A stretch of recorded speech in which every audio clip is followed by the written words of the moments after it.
श्री नीप करौरी बाबा शरणम YouTube channel में मैं शैलेंद्र सक्सेना आपका हार्दिक स्वागत करता हूं।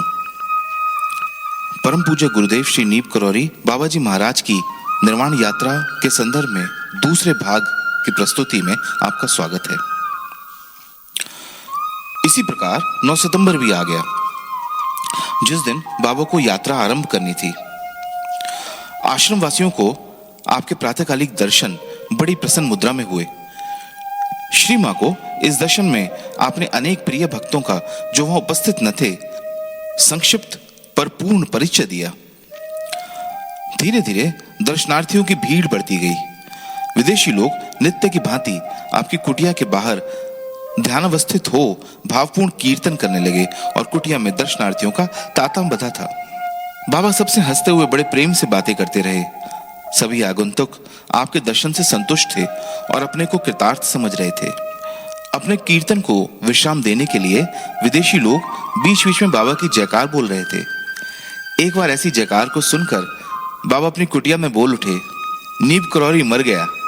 बाबा की दृष्टि में भविष्य का संपूर्ण दृश्य था और भक्तों की दृष्टि उपस्थित बाबा तक ही सीमित थी। इस प्रकार अनेक हास्य और विनोद की बातें बाबा करते रहे और दिन के 10 बज गए। इसके बाद बाबा शौच स्नान आदि के लिए राधा कुटी गए। यहाँ भक्तों ने, जिनमें महिलाएं भी थीं, उनको परात में बिठाकर रुद्राभिषेक के मंत्रों से स्नान कराया। बाबा ने अपना शरीर भक्तों को अर्पित कर रखा था। सबको सब प्रकार की छूट थी। सब लोग श्रद्धा, भक्ति और उल्लास के साथ अपने प्रिय मंत्र एवं स्तुतियों का उच्चारण करते हुए अपने अपने ढंग से उन्हें स्नान करवा रहे थे। मंदिरों में जिस प्रकार स्त्री पुरुष शिवलिंग पर जल चढ़ाते हैं, वही दृश्य वहां था। बाबा की आंखों में प्रगाढ़ प्रेम, मुखमंडल में अद्भुत आकर्षण छाया था। प्रसन्नता पूर्ण मंद मुस्कान उसमें व्याप्त थी। सभी लोगों ने उनके चरणोदक का पान किया और कुछ अज्ञात प्रेरणा से उसे अनंत काल के लिए सुरक्षित कर दिया। तदुपरांत चंदन धूप आदि से उनका पूजन हुआ और आरती की गई। बाबा ने साबूदाने का भोग लिया और वे उपस्थित सभी लोगों से प्रेम और हास्य मिश्रित बातें करते रहे। बीच बीच में आज सबको यह याद दिलाते रहे कि आज हमें जाना है। 2 वर्ष पूर्व आपकी ही प्रेरणा से किसी भक्त ने आपको एक डायरी भेंट की थी। बाबा ने उसका उपयोग इस प्रकार किया कि वे नित्य एक पृष्ठ पर दिनांक अंकित करते और राम नाम लिखा करते थे। आप स्वयं कहते भी थे कि राम नाम से सब काम पूरे हो जाते हैं। बाबा का यह कार्य भक्तों के लिए अनुकरणीय आचरण सिद्ध हुआ। वे जब कभी यात्रा में इधर उधर जाते, मां उनके लिए इस डायरी को साथ ले जाया करती थी। बाबा ने आज 9 सितंबर का दिनांक देकर डायरी का पृष्ठ भरा। इसके बाद आपने 10 सितंबर का दिनांक अंकित कर दूसरा पृष्ठ भी भर दिया। तदुपरांत तीसरे पृष्ठ में 11 सितंबर का दिनांक लिखकर उस पृष्ठ को कोरा छोड़ दिया और डायरी मां को देते हुए बोले, अम्मा, अब ये कॉपी तेरी है, तू ही इसमें आगे लिखेगी। बाबा का यह संपूर्ण कार्य उद्देश्यपूर्ण और प्रतीकात्मक था। 11 सितंबर के दिन आपने अपनी जीवन यात्रा समाप्त दर्शाई। इस कारण डायरी में यह पृष्ठ कोरा छोड़ दिया गया था। डायरी मां को देकर आपने परोक्ष रूप से अपना कार्यभार उन्हीं को सौंप दिया। लगभग 1 बजने को था। बाबा एकाएक बोले, अब जाते हैं। आपने कृष्णचंद तिवारी जी से श्री सर्वदमन रघुवंशी को, जिन्हें वे इंदर कहा करते थे, अपनी कार प्रवेश द्वार पर लगवाने के लिए कहा। बाबा ने पिछले दिन दिल की शिकायत के बहाने तिवारी जी से ही भवाली से डॉक्टर बुलवाया था। इस कारण वे बाबा की नब्ज अपने हाथ में लेकर देखने लगे। नब्ज का कहीं पता नहीं था। ये देखकर आप घबरा गए और चिल्ला उठे, बाबा, यह क्या हो रहा है? बाबा हंसते हुए बोले, तू डॉक्टर हो गया? अच्छा, जरा ठहर जा। इसके बाद तिवारी जी ने देखा कि नब्ज सही हो चली, जो आपकी स्वस्थता का प्रमाण दे रही थी। आप इंदर जी को बाबा का संदेश पहुंचाने चले और इधर राधा कुटी में बाबा ने श्री मां से विदाई ली। आप अनेक बार बातों के सिलसिले में मां से कह चुके थे, अम्मा, तूने जैसी हमारी सेवा की, ऐसी काहू से किसी की न बन पाई और न आगे किसी से होगी। जब मैं अंत में जाऊंगा तो तेरे आगे रोता हुआ जाऊंगा और दुनिया के आगे हंसता हुआ। आज वह दिन आ गया था। बाबा ने मां को अभय वरदान देते हुए कहा, जहां भी तू रहेगी वहीं मंगल हो जाएगा। आप सिसक सिसक कर रो रहे थे और आपकी आंखों से अविरल अश्रुपात हो रहा था।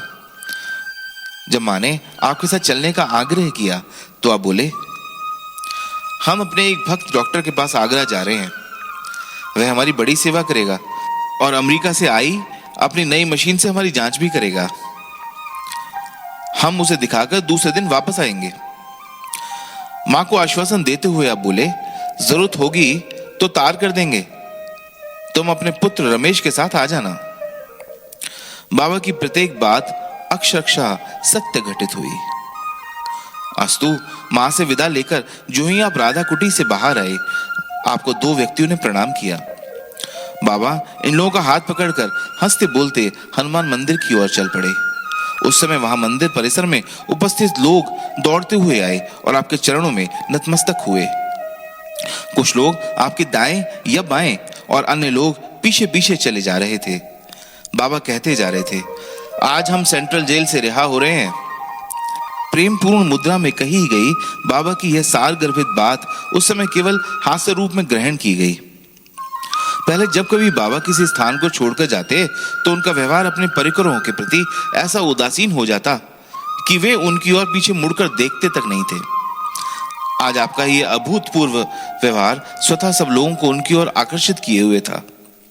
जब बाबा हनुमान मंदिर के द्वार पर पहुंचे तो आप कुछ क्षण हाथ जोड़े भावपूर्ण मुद्रा में खड़े रहे।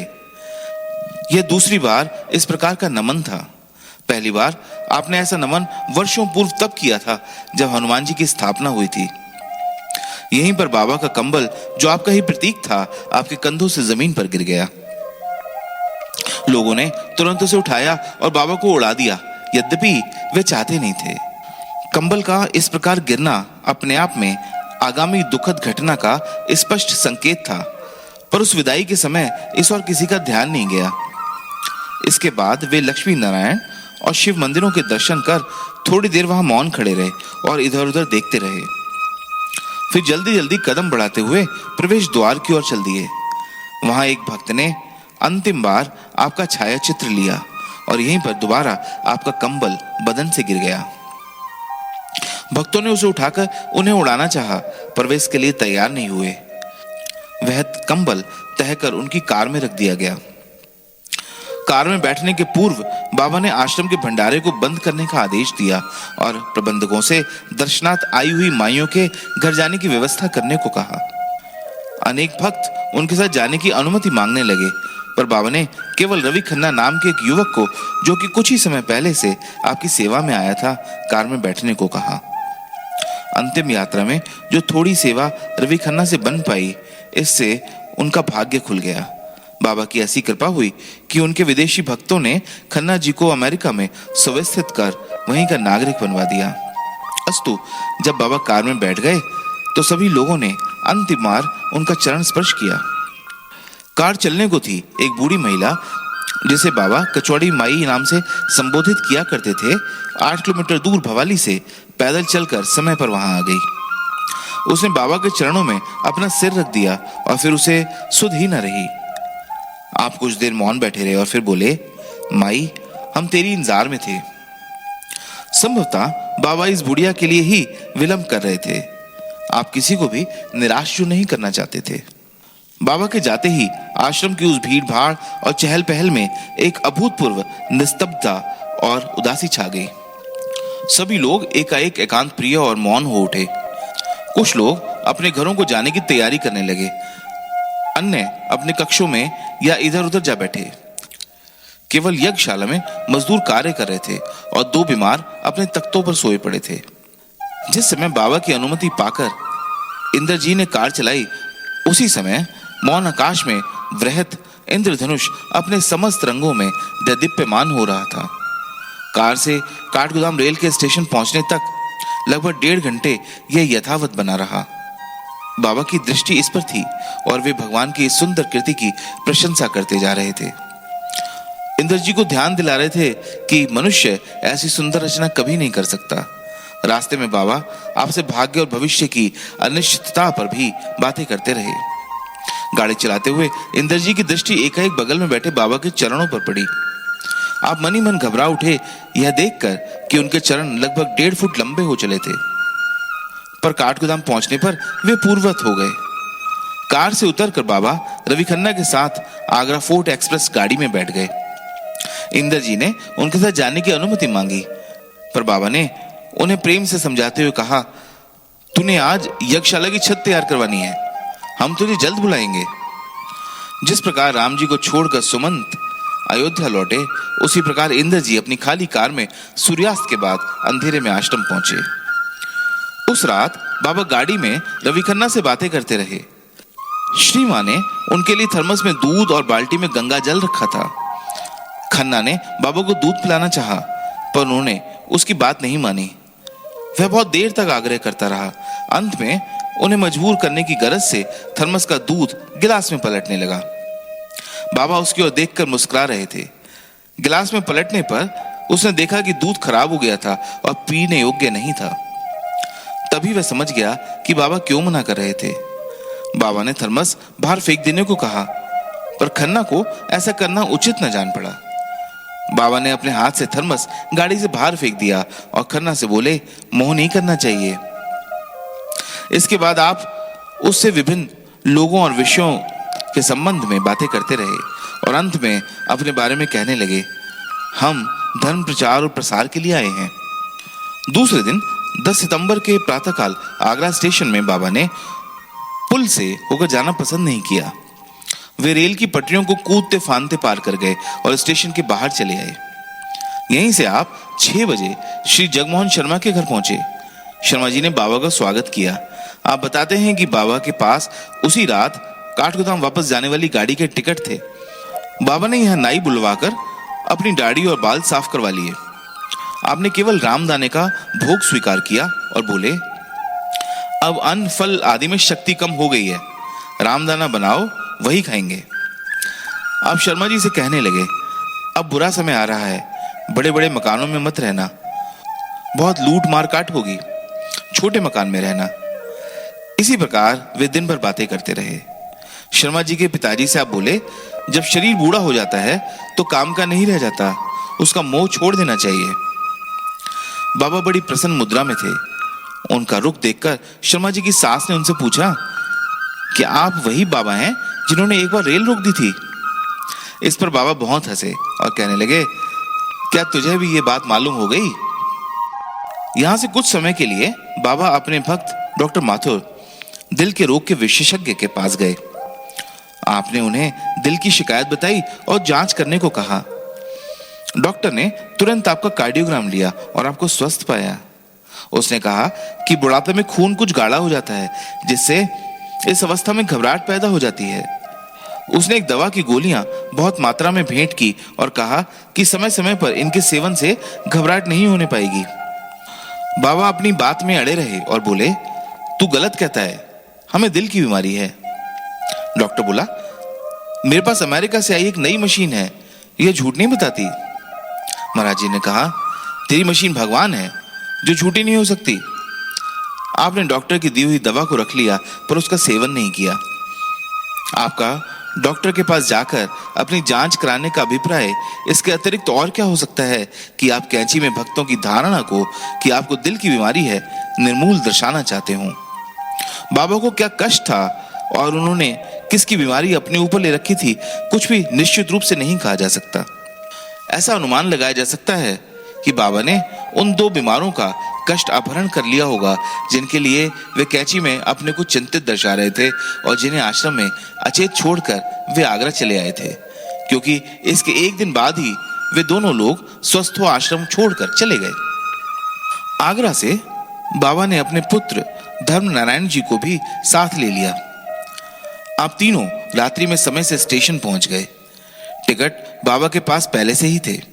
आप लोग आगरा से काठगोदाम जाने वाली गाड़ी के प्रथम श्रेणी के डब्बे में बैठ गए।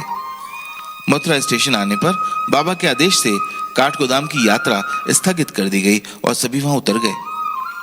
प्लेटफॉर्म पर उपस्थित कुछ व्यक्तियों ने उनके चरण स्पर्श किए।